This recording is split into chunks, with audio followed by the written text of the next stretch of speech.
Can I be given better weapons?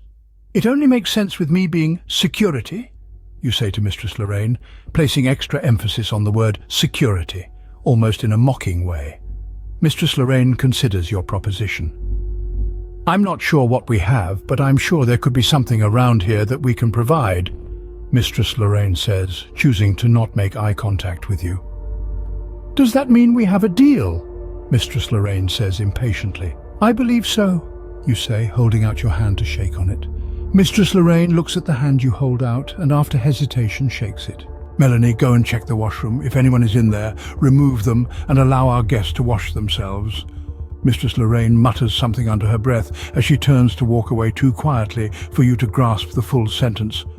But you could make out what you believe to be the words filthy and pig. You turn to Melanie, who has already started walking away, and hurry forwards to keep stride with her. She says nothing, and a little ways down the hall enters a room, gesturing for you to wait outside of it. She comes back out a few seconds later. The washroom is clear. Go in, lock the door and clean yourself.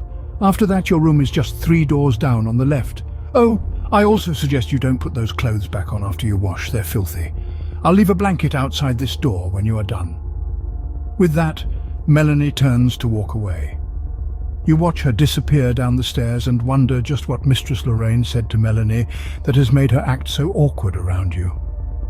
Sure, you haven't known Melanie for long, but you definitely did notice a shift in her behavior after her conversation with Mistress Lorain. Putting the thought to the back of your mind, you enter the washroom and your eyes light up. This isn't just a wash basin and a shabby table with a sponge on it, it's an underground hot spring. You can see the steam rise from the small pool in front of you and feel your load lighten considerably. Candles lay around the mouth of the spring, illuminating the small room in a dim and relaxing haze of steam. With haste, you remove your satchel along with your ripped and mud-caked clothing and ease into the water. Not only does it feel amazing, it smells as if scented oils have been poured into the waters themselves. The water and relaxation seems to help soothe the headache you received from your encounter with the bandits. Not bad at all, you say out loud to the empty room. Yes, quite exquisite, isn't it? The response echoes from around the room. You shoot up and attempt to cover yourself while scanning the room. Is there need to worry? I think not, says the voice again. You ease yourself from the sudden shock you received. The voice and weird speech patterns belong to Mamolta. As you realize just who it is that is speaking to you, you see a miniature version of Mamolta pop up from the water. This time, though, no sticks. Make up his form. Just water. What are you doing here? Can you leave? I'd rather be alone right now, you say, pushing away the amusement brought up from the tiny Mamolta looking up at you. You are aware you are bathing within me.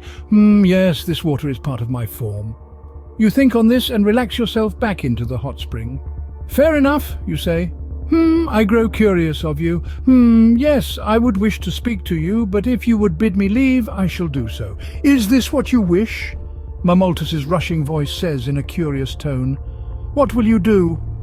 Ask Mamolta to leave you in peace, or will you converse with the Siaghar? The choice is up to you. Leave your decision in the comments of this video or on the YouTube short that will come out tomorrow.